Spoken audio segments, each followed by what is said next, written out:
it's something that at this age I'm very comfortable with. It used to be something that I had to sort of not so much overcome, but try to, carve my own place in the world. And I feel like at this age, I'm happy opening with this. My father's Pele. This is a podcast called Walk, Talk, Listen. An attempt to connect people and make this world a bit better by sharing opinions and experiences based on the belief that everyone's perspective is true, albeit partial. My name is Maurice Blom, and I would like to welcome you to yet another episode of Walk, Talk, Listen.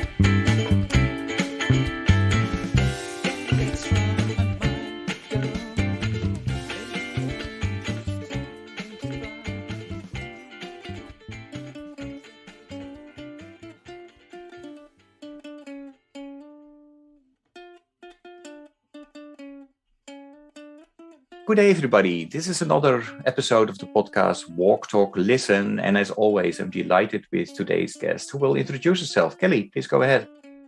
My name's Kely Nascimento. I am from Brazil. I'm very happy to be here. Thank you for inviting me. So I guess I'll start with, it's something that at this age I'm very comfortable with. It used to be something that I had to sort of not so much overcome, but try to, carve my own place in the world. And I feel like at this age, I'm happy opening with this. My father's Pele. It's usually why I, it's an incredible. I'm very proud of it. And it's also often what opens doors to allow me to talk about the things that are really important to me and that I'm really passionate about. Grew up in football. Surrounded by sports and I think not just because of my family, but I feel that a lot of, probably because of my family, but a lot of my friends, almost everyone, it almost feels like everyone in Brazil is somehow in football somewhere. Yeah. I think you guys could send like 5 teams to the World Cup, right? Exactly. It feels like, exactly. It feels like every neighbor, everybody is in somewhere, someone in the family, if not more. So that's how I grew up. I grew up, actually, I moved to New York when I was 9 or 8. My father, I turned 9 here. My father came to play for the New York Cosmos. So we all moved to New York. I am the only one who stayed, actually. Eventually, my mom stayed for a very long time. She left about 20 years ago. My father left first because they divorced. My brother left in his teens. My sister was born here and she grew up here, but now she lives in actually New Orleans. And then my father had other children who are all over. We're all very close, but we're all over the world. What else can I tell you? So did you play soccer yourself? Or no, I didn't. I didn't. So I think also, people always ask this, and I always feel like I have to defend it somehow. But I think I think times were different. And yes, I was a girl, and I didn't see any girls playing. But I also firmly believe that when you are meant to do something, you will. Or like at least sort of you'll really want to do it, right? You'll crave doing it and you'll find a way, even if you are then frustrated because you can't become professional. So I can't really say that I ever was like, I wish I could do that. Do you know what I mean? It wasn't a calling. It didn't feel like, I love it. I had fun, but there was never a point where I was like, God, if only I was a boy, I know many people do. So I know it's definitely a problem and an issue for people and a barrier. But so I didn't play football. I never really felt the urge to play football. I danced when I was younger. I fenced. I loved volleyball, but not, today in the United States, when you say I fenced, people think you were like on the Olympic track. No, I fenced in high school as as a fun, way to stay active. I had a lot of fun. I was never on any track for anything. I just enjoyed it.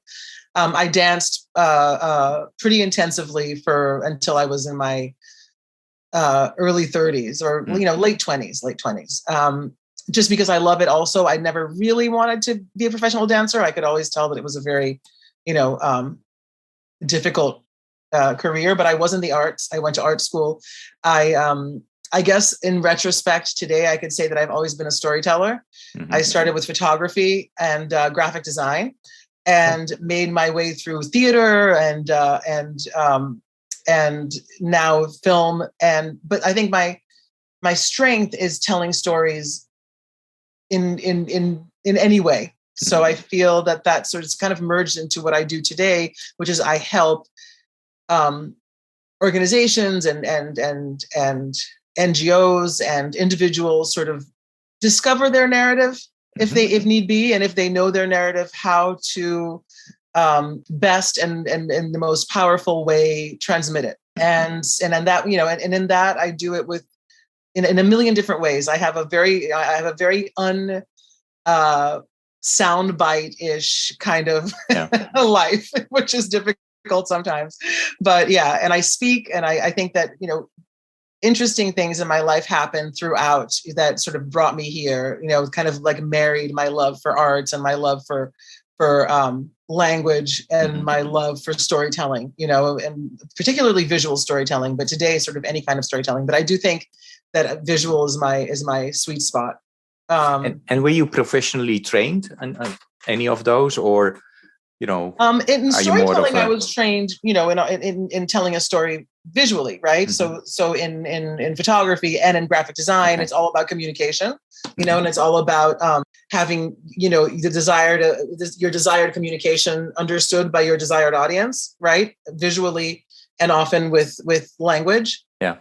So in that way I did, but I feel that a lot of, I also feel, I've been listening a lot, you do as a parent, that we're inundated with, Malcolm Gladwell and all of these, like, what is, how to succeed, what is genius, what is, and I heard something really, really interesting recently, and I'm terrible at this, so I'm not going to remember who said it, but they talked about the percentage of sort of the marriage of, like, what you're successful in is a marriage of what you have a predisposition for, as well as what you study. So, I think that Malcolm Gladwell said that thing, and I think it was Outliers, about the 10,000 hours, which he's sort of retracted because people kind of ran with it, and they sort of, I think they interpreted it as anything you do for 10,000 hours, you're going to be Mozart at, and he said, and I think he retracted a little and said, you also have to have sort of, because you're going to gravitate toward things you're good at. Right. And that's a huge part, right? If you want to do something very badly and you're constantly hitting a wall, you're probably going to shy away from it. But if you want to do something very badly and you also happen to have a little bit of a gift for it, you still need those 10,000 hours, but you're definitely going to gravitate towards that. So I think I do have a gift for language and a gift for storytelling. I have a gift for sort of expression, and I really, truly love it. I do. It's just one of those things that I have friends who are, and I work in different countries. And so I'm, always working at odd times. And I often have friends who are like, wow, doesn't that bother you? And I'm like, no, I get up and I'm very excited to do what I do most of the time. So it's a good thing. Nice.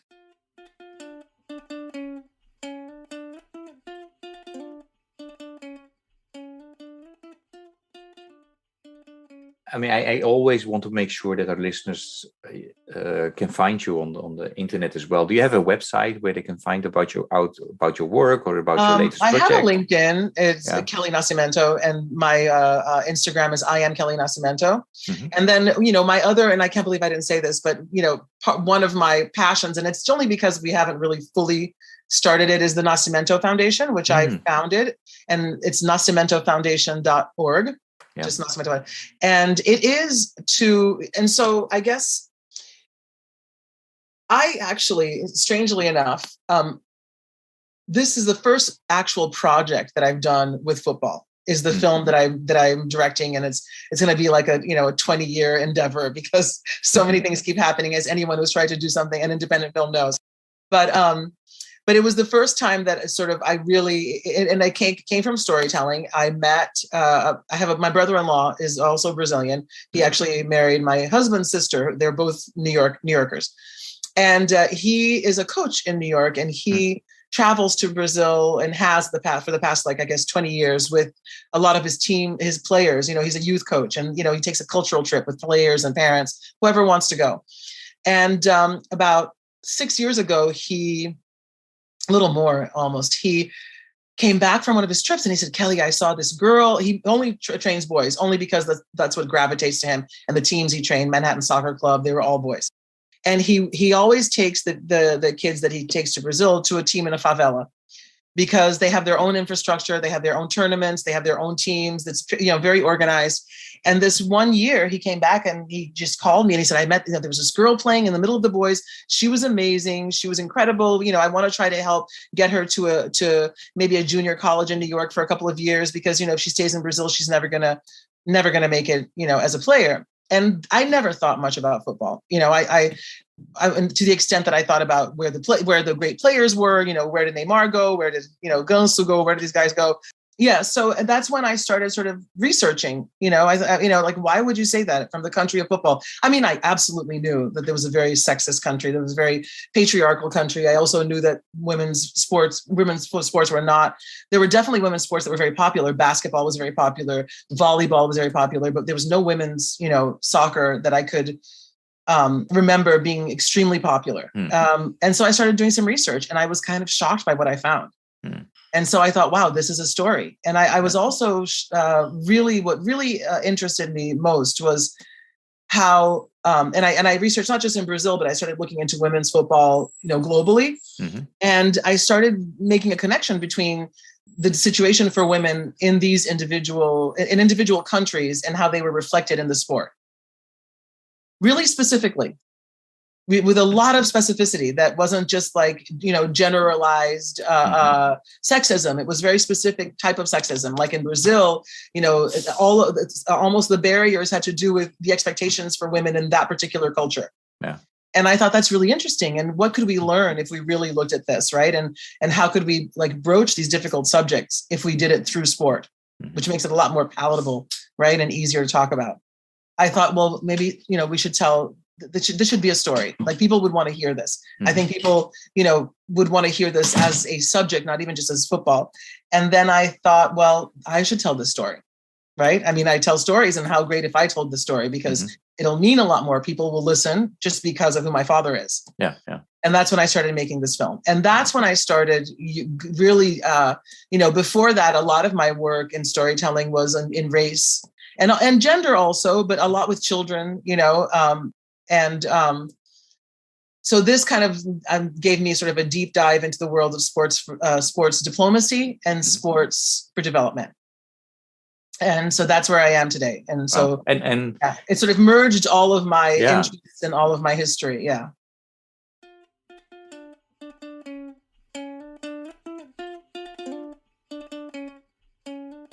And when do you hope the film will be done? I hoped last year, and then I hoped this year.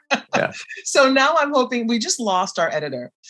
She had family issues. And so, which, it's one of those, and we've had these blows, which I know that everyone who's ever tried to make a film on their own, knows this. So now I'm hoping, I'm aiming for, 2023 is the Women's World Cup in Australia.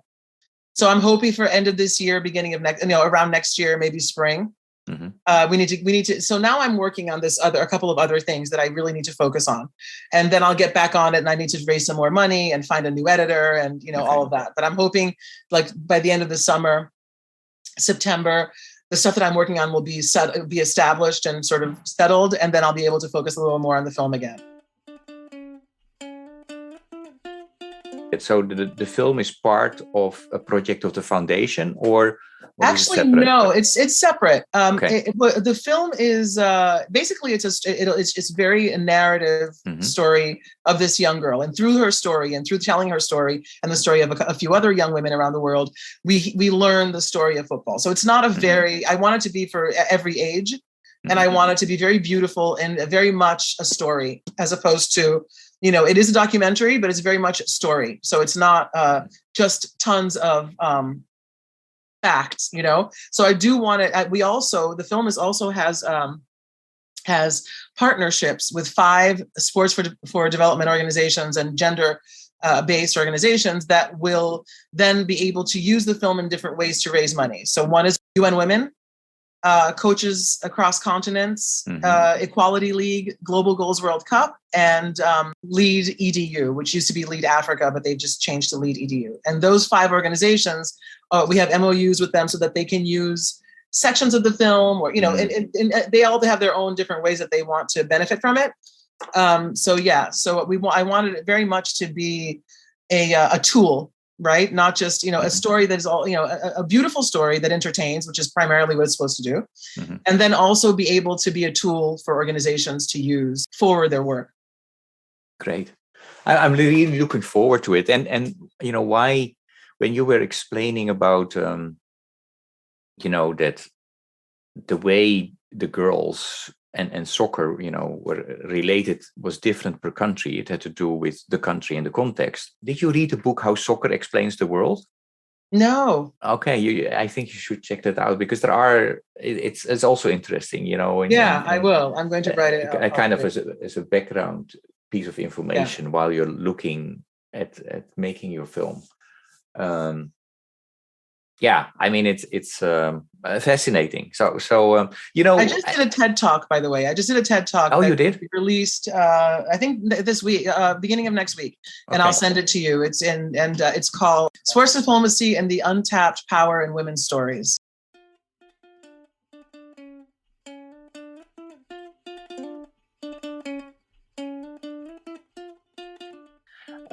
If you think about the 17 Sustainable Development Goals, what would you like the world to know about them? What is the first thing you think, you should look at this particular goal, or or you should do this and this? But reflect a little bit on that. Well, there's so many ways to think about this, in different levels, right? I think, so let's just say I live in New York, right? And I went to the United Nations school, and, back in the day. And I know for a fact, because I've worked, with the United Nations in different ways since.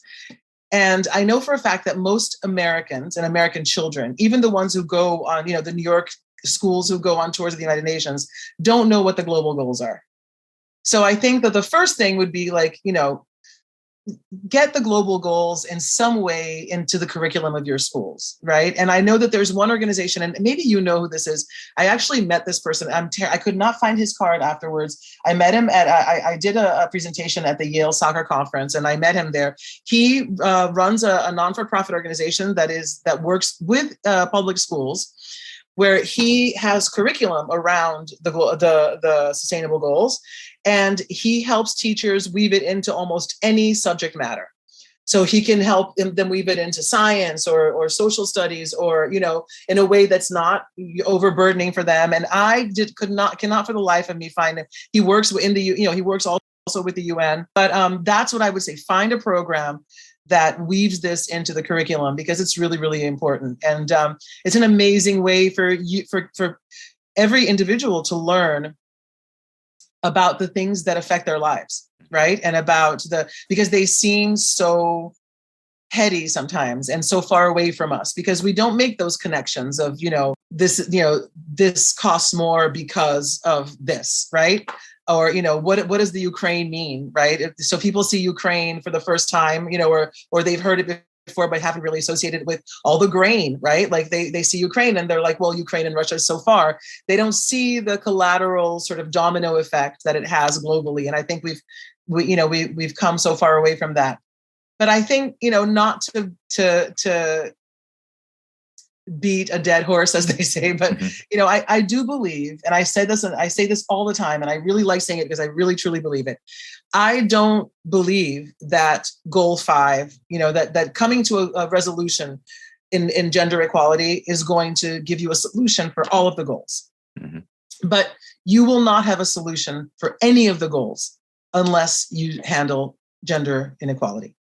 It is such a huge burden on every goal. And I'm not, and when you say gender equality often, and even when I'm speaking to younger people too, everyone thinks of like, just straight sort of very sort of, feminism.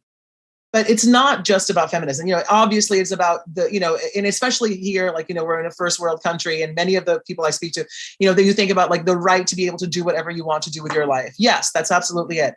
But it's just, when you go to certain, the countries that are most affected, detrimentally by these issues are the countries often that have most restrictions on women. And they're also the countries where women it falls on women the burden of many of these things, meaning that they are often the experts on many of these things. And mostly there are no women trying to solve any of these problems. And so I do feel that sort of the gender equality that I'm talking about is women being able to own land, like the 30%, gap in farming for women being able to get seeds and, all of those things that affect greatly our ability to come to a resolution in these goals have to do with the fact that we don't have enough of our population in many, many parts of the world working on solutions and being able to be active participants in solving some of these problems simply because of gender issues. So I do feel that it's really, really, really important. It's not that I have blinders onto the other issues, but I think it's a key. I really do think it's a turnkey, that I feel like a lot of the times when I'm sitting in these rooms, and I think maybe, I'm also more attuned to this, but I feel like a lot of times I'm sitting in these rooms in the UN and there's all these conversations, really brilliant people finding brilliant solutions to a lot of these goals. There are always solutions who try to sidestep the issue of gender equality. It's almost like, how do we make bread without flour? You know what I mean? And so we're spending all this time and money trying to figure out how to do things and not have to deal with that. But I get it, right? It's cultural, it's overwhelming. Sometimes it's a huge barrier. But I really just believe that there was more sort of focused attention in education and in really focusing on that, we would really be able to chop off a lot of our effort in, trying to do things without addressing it.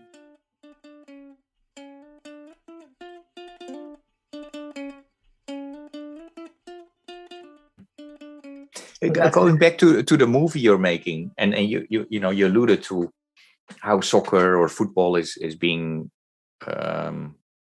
looked at, and especially if girl players have an opportunity to play it. Is there a relation to how well they are doing on goal number 5 as well? Oh, absolutely. Absolutely. Can you give an example of well, I'll give you an example. So it's not, yes, absolutely. In fact, the countries where women are, have more rights and more and more equality are the countries with the better teams, right? And that is because it's all connected, right? So you look at unpaid labor, right? And you look at sort of countries that are in sort of below the poverty line, right? So girls and boys, to the extent that girls get to go to school, girls and boys come home, boys drop their backpacks and run to play something, usually football. Girls come home and they have to help clean, help cook, take care of the babies, take care of the, and then if there's time and they're not exhausted, and all of that was unpaid, and if there's time and they're not exhausted, they get to go do something they like. Maybe it's playing football. And if there's no sort of cultural already sort of barrier and prejudice towards girls, being active, they go play football or do something else. But rarely is there enough time. Now, this is, not only is this sort of unfair and also, play is a really important part of development, but also this reflects on everything else, right? That in everything else where women who, and I'll give you an example, I think 2/3 of the world's sort of water is procured by women. So women are responsible, right? And there's maybe 0.7% of women working in infrastructure for water and hydraulic systems. And so I think that is because they don't have time, right? This is the same. So what happens with football is that's how you can see this is also how is she going to study? There's no time for her to study. There's no time for her. There's so much work for her to do. And it's actual valid work. It's not really that. And that's what I mean by sometimes gender equality gets, is perceived as sort of it is not just about her being able to do what she wants. It's about her being able to be of service to the global crises, as opposed to just doing what she's told is her lot in life. Right. And so that's how also football mirrors everything else. There's no time, and then I'll give you an example in Brazil. In Brazil, a lot of the time, the same thing happens in that respect, but also Brazil, the barrier is cultural, right? Women are supposed to be feminine and beautiful. or at least try, and soft, and just, and anything that you want to do, you can, as long as it doesn't get in the way of those things. So anything that might be perceived to get in the way of those attributes that are expected of women, that, is frowned upon. And then what happens, like as a mom, and that's the thing that's interesting, is that I didn't find a lot of parents who were angry that their daughters were playing or didn't want their daughters to play. I found a lot of parents who were afraid that their daughters would get hurt, that their daughters would be discriminated against, that their daughters would become emasculated and would sort of then not be marryable, that their daughters, right? There wasn't anything like, there was no particular anger against the game itself or against exercise. It was all sort of trying to protect them from cultural perceptions, and sometimes religious perceptions that are misguided religious perceptions, because even in the Quran, they're told that we are told that women need to exercise and should exercise, right? So, but as we know, these things get manipulated and have through centuries for whatever the needs are. So that was something really interesting to me. So many of the interviews that I conducted had, many family members who really wanted them to do what they wanted, but were afraid.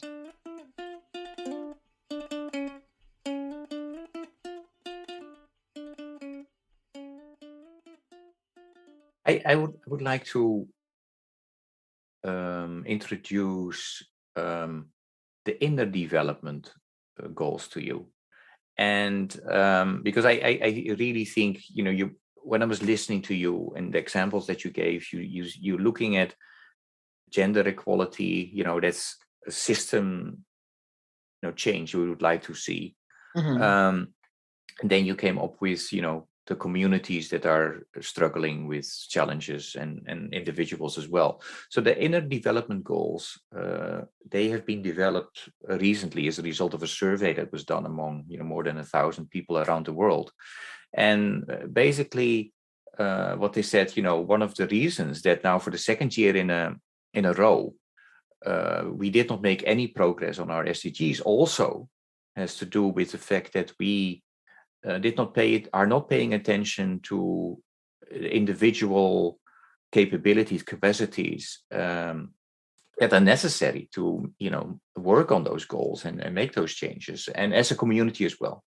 So as a result of the survey that they came up with 5 inner development goals. The first is being, the second is thinking, the third is relating, the fourth is collaborating, and the fifth is action.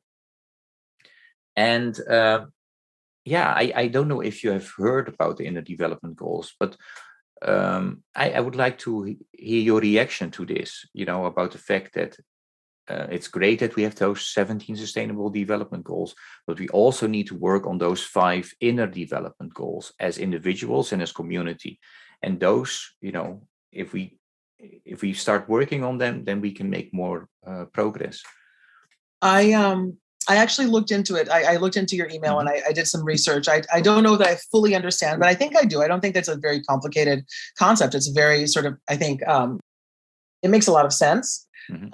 I also, and I don't know if this is what you mean. I think this might be what you mean, but I agree 100%. I agree 100%. And recently I love when I have these sort of first, I really do love what I do, but what I worked with MIT React and Namal with this migrant summit that they had for a month. And I did it where I worked with, they wanted to center the voice of the refugee. And so they wanted to bring in refugees to tell their stories, if possible, during the summit. And it was a really wonderful idea, but and they're wonderful, and their heart was in the right place. And it was the first time they were trying this. And as I think it is not. It's not a simple thing to ask someone to tell their story. And often, sometimes people want to tell their stories, but so much happens when you start opening up those things that you've shut back to be able to survive again. And it was really an incredibly powerful experience for me. I worked with 3 refugees trying to get their story into shape. And it was, trying to get them to be able to feel confident and to sort of, synthesize what their story into a powerful and impactful sort of, poignant few minutes. And it was really unbelievable across the board. And then another friend of mine who's also, works in storytelling, worked with 3 or 4 other refugees. And we talked frequently, almost every day, because it was truly overwhelming. It was overwhelming because it just is it was overwhelming for me. I can't even imagine what it was for some. There was one wonderful man who really couldn't go to work for 2 days after he talked to me. And he said it was the first time he was saying the whole thing start to finish. And then he had such a crippling migraine that he couldn't leave his house for 2 days, and he says it has happened before when he tried. This other one said, I'm not going to be able to say this because, in my country, it is very, very bad for a man to cry. And I don't think I'll get through this, and what, and it's something I already knew. And I think we all know, but it was so incredibly prevalent that what we desperately need is mental health. Yeah. Right. And and there's so much focus, and a lot of what Namal is, a really good friend of mine has this incredibly wonderful organization called Namal, and they educate refugees in IT so they can work remotely from refugee camps and, keep working and making money. And it's incredible, but it's just in every aspect. And there were some incredible organizations that came together for the summit. There is so desperately little attention to mental health. And what happens is these incredible people are taken from, all these things happen to them. And then they are, then the attitude or the focus is on, getting them back to being productive for their own health. And, not just, but getting them back to sort of earning money to try to get them out of the situation they're in. But it's almost impossible to just move on after the things that these people have been through. These people who were just basically lawyers and doctors and scientists and bakers and just minding their own business, living their lives, and went through unspeakable things. And now they're getting incredible aid to get back up on their feet. But rarely does this aid address the things that you were talking about, and the inner goals. So I very much think it's incredibly important. I think it's just, we have to start looking when we talk about our health and we talk about sort of, even your like walk, talk, listen, when we talk about the 100 miles, like it's wonderful, but we have to start seeing our mental health really, really sort of inextricably from our physical health. And we really don't yet. We talk a lot about it. But it's always almost seen as a luxury a little bit, you know what I mean? Or an extra. And I think it has to be just as important as, stretching or taking vitamin C or, and that's how it has to get, because otherwise you're right. There's very little we can do because the world today is, 90% of the world is traumatized in some way. Yeah. And we're not dealing with it at all. We're just sort of focused on, and I'm very much like that, right? I'm very much like, tell me how, just tell me the problem, and then I'll, tell me, don't give me like, tell me what it is and I'll find a way, I don't want to, but it's, and it's still that way, but we often overlook, the toll that our mental health takes on our bodies, on our life, on how we relate to people, on how productive we are, on how, how we parent, right? How we raise children with, trauma because of our trauma.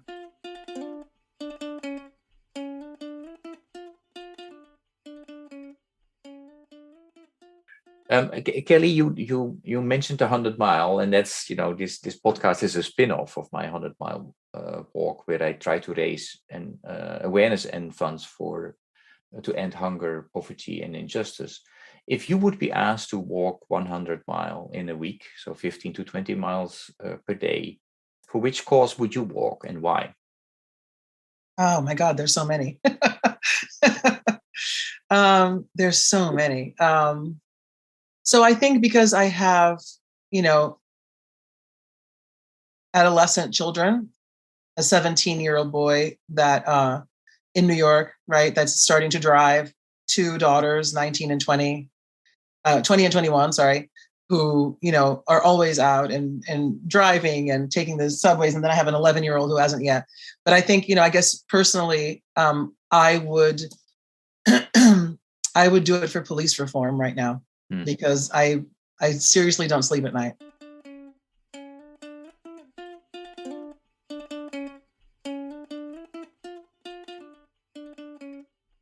I probably could do 100 miles a week for the rest of my life, and just add a cause a week.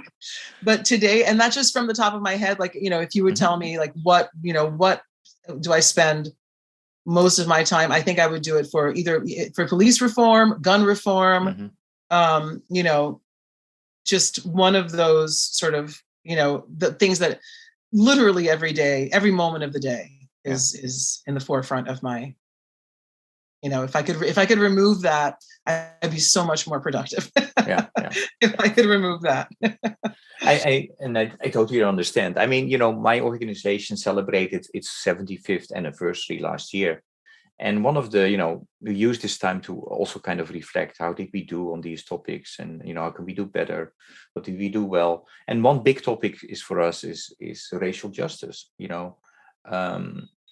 What did we actually do, and could we have done better? And if I ask you to look at the NGO sector as a whole, and of course there are so many different NGOs out there, but I still ask you to kind of, make a statement about the NGO sector as a whole. How did the NGOs do in terms of racial justice? Activities, lifting it up, living it. Yeah, I honestly could not say, because I really don't. I do still think that I think there's a lot of good work out there. I do still think that a lot of it, it's difficult. It is really difficult, because it's not that it's anybody's necessary. Yes, there's a lot of times it's like, there are a lot of different levels of issues, right? But I think one of the main issues is that it's a difficult, tricky thing, because the majority of the people, even who have to take the initiative, are not affected directly by this. They're not people of color. They're not, and that's okay. That's fine, because there's tons of allies and there are people. However, it definitely presents a problem, right? I mean, if we had people who were directly affected, thinking up these, there's often not even a person of color in the room, right, when these things come up. So it is, no matter how, well-meaning you are, right? I mean, I can tell you right now, I could, I am all for sort of, stop Asian hate. But sitting in a room, I would absolutely 100% do my best. And I will fight for, for equality for everyone, until the day I die. But I'm not the right person to sit in a room and try to find, the ultimate person for even my organization to try to find a resolution for Asian hate. You know what I mean? Me, myself, I would say, okay, well, look around the room. Do we have anyone Asian? We need to get some Asian people in here to talk, you know what I mean? To talk about what the issues are. And I think that that's a problem in a lot of the NGOs in the rooms that make decisions. And I think that that's one thing that Beyond Sport does really well, who I work with a lot. And they had this, we worked on, who else does a great job? Dick's Sporting Goods. Dick's Sporting Goods Foundation does incredible work with they, meaning that this is what they do.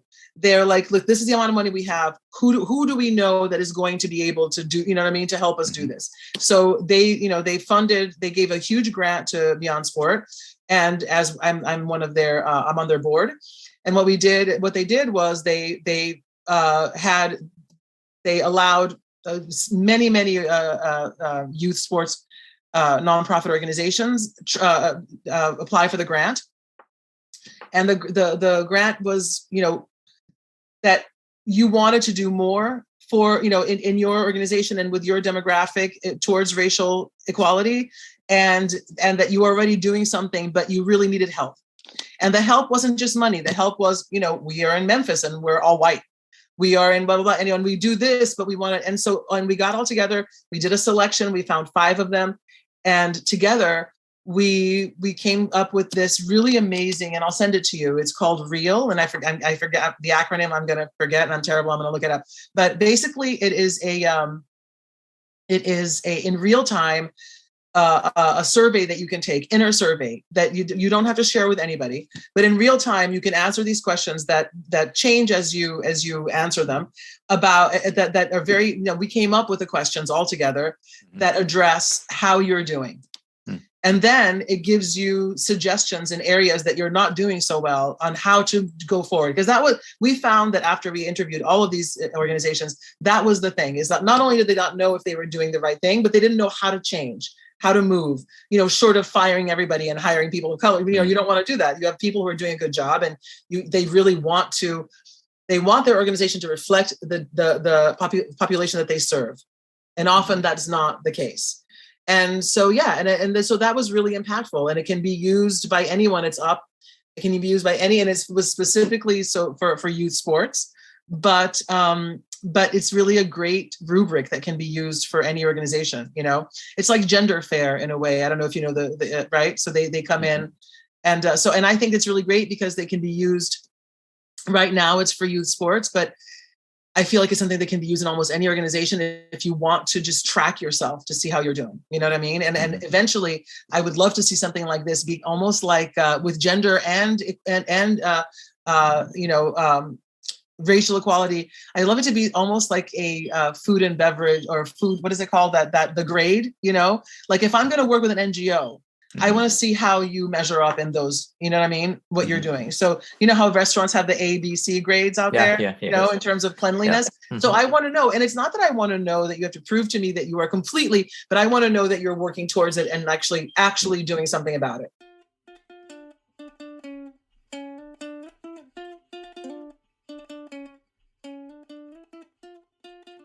So I'm, if you're filling out a grant, let's say from me, I would love to, that would be a question for me, right? Where do you measure up in this scale of what you've been doing since the time you started? You started like a year ago and you've been trying really hard, and that's not, I think, a mark against you. But if you've been going for 10 years and your boardroom still does not reflect the people that you serve, then, I want to know that. So I think that's the kind of thing that and I think you should want to know that, right? Of your own, right? Because you're going to do your job better if you reflect the community you serve. Yeah, absolutely. Yeah. So I think, so I can't speak for all. I know that some are doing a lot of, but I think that is still the barrier, is that, you need people who are impacted to help make decisions. Yeah. Yeah. And, a remark that I often make, and I understand that it might not always possible, is you always need to look at or try to look at that decisions are made as close as possible to the point of impact. And if you keep that in mind, that's definitely important. At least that's my opinion. Yeah. Which, by the way, is the same with gender equality, right? What we were saying about Goal 5, right? You want people who are finding solutions to be the people who are most impacted, who are most deal with that issue every day. Yeah. Right. Yeah. Otherwise, you're finding solutions for other people's problems, which is as brilliant as you are, is still, there's a barrier.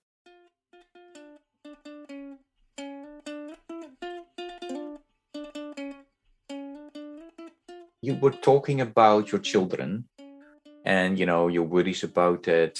I would like to talk, and, youth has come up during this conversation. I would like to talk about the youth, because I often talk about the youth, the next generations, during my walks as well.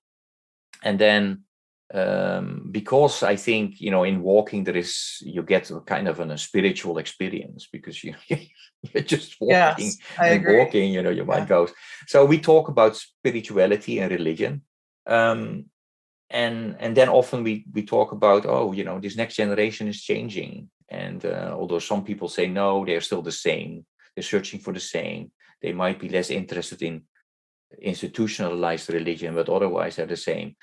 My question to you is, what do you see happening in your, around you with youth and religion and spirituality?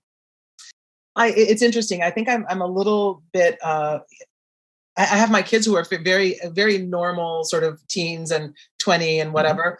And but I'm also their mom, right? And then the other youth that I'm surrounded by are usually young people who are much more aware just because of the nature of what I do, right? Not just because, but I talk about this a lot in terms of branding and, brand storytelling and stuff like that. I think that I find that I'm really inspired and really hopeful for this generation. And even the last one. And I feel that's because I worry about them, because I think that they were inundated with information before their their frontal lobe had a chance to, develop. And I think that that's where a lot of the conflict comes in. It's just too much. But I also know that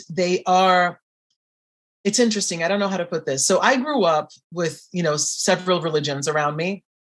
And to me, I've always been extremely spiritual. I grew up, my mother was a Christian spiritualist. My dad didn't really grow up Catholic, but my grandmother was very Catholic. Interestingly enough, I am extremely spiritual, but have always, for some reason, I've always seen, and I think that, I don't know if this is particular in Brazil, but just the greatest amount of hypocrisy, especially in people who call themselves very religious, right? And what I see, yes, I absolutely think that the kids today are much less religious. And I think that, and I'm trying to get there, I wish I'd had more time to but here's the thing. When I talk about storytelling and I talk about branding, right? And I talk about people who are trying to even with the film that I'm doing, and we talk about connecting ourselves with brands, right? For the release of the film. And I'm always very careful, because I always say, I always tell people, you can no longer just act like you are woke as a brand, because the kids see through the bullshit. They are much smarter than we were, just because of the influx, the incredible deluge of information that they get. They're not satisfied anymore with, a commercial that is really inclusive. They know how to find what your boardroom looks like. They see immediately, because of social media and the speed at which information travels, what you're all about, right? This is why I also see them, for this reason, I also believe that is why they're not very tied, or less and less tied to traditional religion, right? Is because I think a lot of and I, by the way, I am a huge, I don't want to say fan, but even though I have this incredible bias with especially people who, I find that they're the most judgmental and righteous, or the people who really are married to their religion. I also don't think that that's necessarily true. As an adult, I know, I see firsthand how incredibly powerful and beautiful religion can be, right? I have Muslim friends, I have Jewish friends, I have, Christian friends, and I really see how powerful and how much good it can do, right? And especially in a country like Brazil, we're often misguided, especially with I find evangelism and those televangelists who make millions of dollars. I see the absolute need for people to have something, especially in countries like Brazil, where there's such incredible poverty. In other countries, I 100% understand the absolute need for religion and how much good it can do. But I also see in our world today, how my kids are like, are you kidding me? Because the religion that they see, right, is the religion that allows young boys to get killed and bans abortion, which they see, by the way, at their age, that it has a lot to do with economics and racial inequality than it does with actually saving a life, when they refuse to regulate guns. Do you know what I mean? And that's what they see of religion, at least, so I think that that's the huge disconnect. I don't know, but I don't find that they're not spiritual. I find that they're very spiritual, even when they don't know that they're spiritual, right? I find that a lot of the conversation that they have, I think that is very guided towards inner work, even when they don't know they're saying that, and guided towards sort of intuition. Rhetoric that they use is not sort of organized, right? But it's very much. How do I say this? Sort of, I knew this was the right thing, right? I could, they often talk about the universe, right? As opposed to the force. So they're finding their way to spirituality.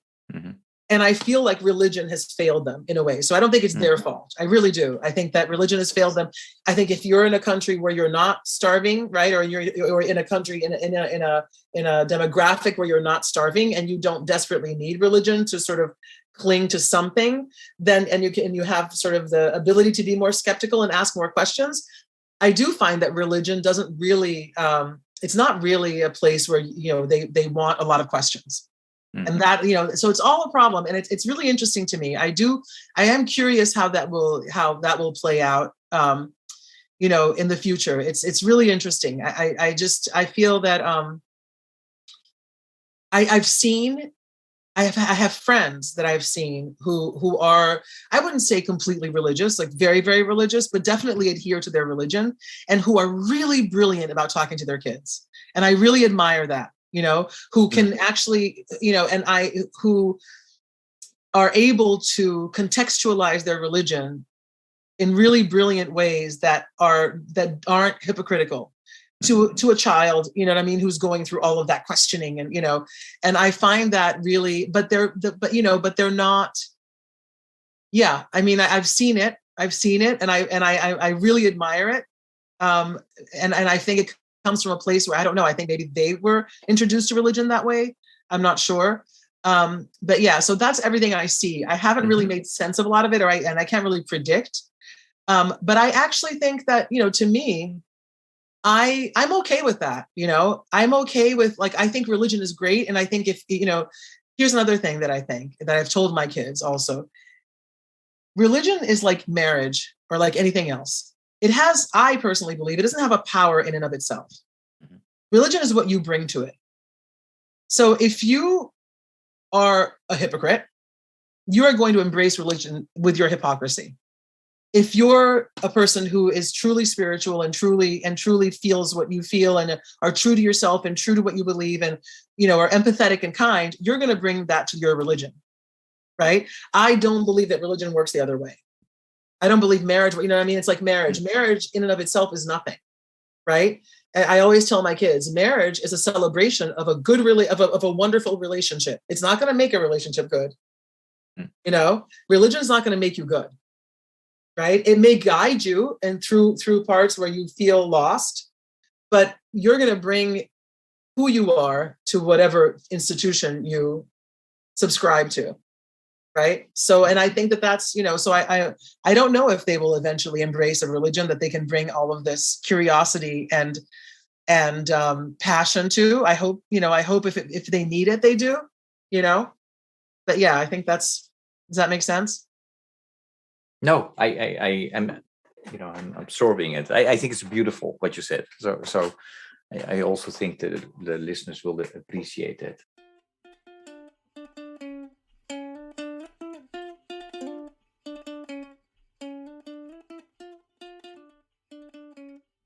I would like to bring you to somewhere else, which is important for me, music. So the question that I always ask to my guests as well is, if I ask you to come up with a piece of music or a song that best, describes or embodies of who Kely is, which song or piece of music would that be and why? Oh my gosh, I know. I saw that question. I dread it. I am one of those people who, music is one of the things that can change my mood from, I can't even read or work with music because I feel like it's such a force, I cannot tell you one piece of music. I have genres of music for different, I don't know. I can't tell you. Some people cheat and they come up with 2 or 3. So I can give you that. Yeah, I can give you a genre. Well. I can give you okay, I know. It's okay. So you're gonna have to go for it. Not gonna, and I actually I'm gonna look it up because the name of the song is not what everybody calls the song. There's a famous line from it, and everybody calls the song by that name, but it's not. It's just interesting. Brazilian music often has very obscure names. The songs, and people know them by the song of the name of the refrain, but it's called "O Que É, O Que É." Okay, a very popular old song, but So why do you pick this song? Because I think because this song is about embracing life and living life. And And it's about sort of that. It's about being an eternal apprentice, almost an eternal, student of life. It's a very joyful song, and it's about living and not being embarrassed to be happy. It's a weird, translation.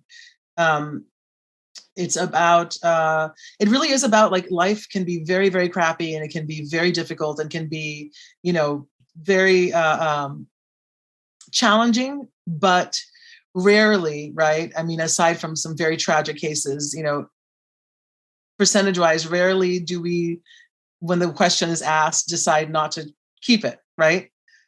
Because there's always hope, and there's always, and it's a very, I love the line that it, the living is a beleza de ser eterno aprendiz. So it's the beauty of being an eternal apprentice.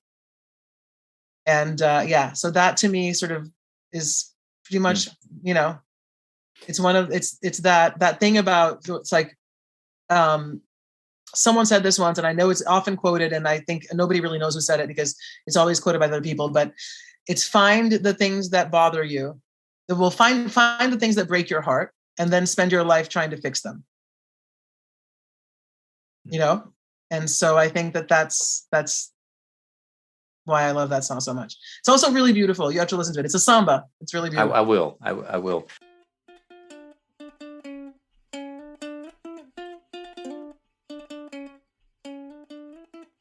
One follow-up question. So have you always approached life like that? And if not, when did the shift happen? I don't remember a shift. I don't remember a shift. I think I have always, it's interesting. I grew up very fast. I think because of the way my life was, I I spent a lot of time with adults. And when people always say, it's so funny because, we're, especially with women, like I'm aging, but it's really funny because I have this friend, one of my really close friends is a writer, and she's a wonderful writer. And she wrote this book called Formerly Hot. And it's about aging and about like that feeling of like becoming invisible, and not being hot anymore. And not, and she's like, you feel like you have that feeling that you're not, you just don't feel 20 anymore. And it's funny because whenever I hear people like that, I never felt 20. I was born like 45. And not in a bad way, but like I don't have that feeling. It's not because I feel like I am 20. Mm-hmm. It's not that I'm not delusional. I just feel like I don't, I've never felt, I feel like this is the age I was meant to be. Do you know what I mean? I was always so worried for a kid. I was always so like, I always had fun. Don't get me wrong. But I remember my, I don't think there was I think I always did live like this. I think I'm very, I wouldn't say adventurous. I think it's sort of like I've always been a rip the Band-Aid kind of person. You know what I mean? Like just jump in the water, just jump. It's going to be cold. Just do it. I've always had this incredible faith that, and I think my parents also are like this, very much so, that you can't be foolish and you can't be sort of, you can't be irresponsible. But for the most part, you can't cheat death, and you're not going to die before you're supposed to. I believe that, which doesn't mean that I'm going to throw myself in a fire. You know what I mean? But I'm just saying, like, my thing to myself, and I always tell my kids is, what's the worst that could happen? Literally, what's the worst that can happen?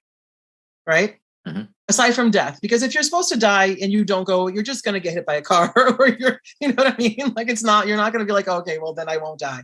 So I guess that's it. I mean, I don't know if I think I've always been like that. Great.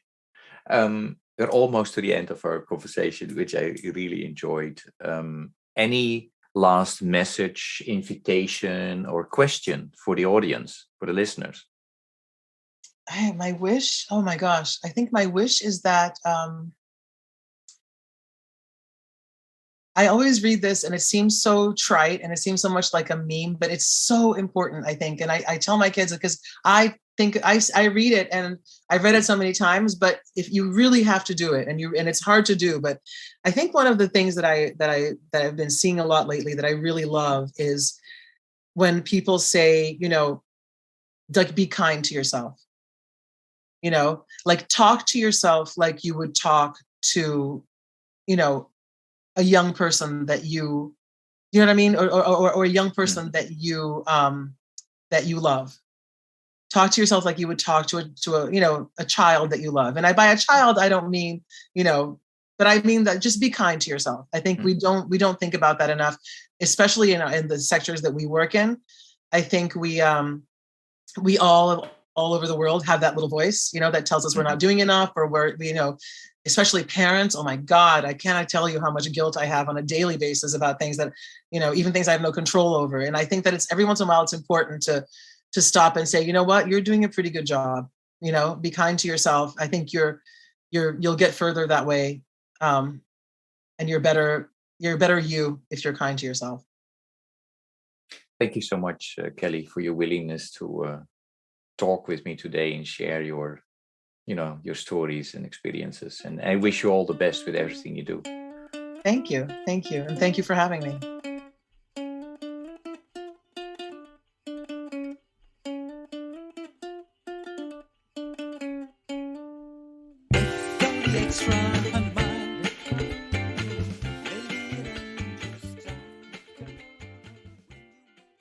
Thank you for listening to Walk, Talk, Listen.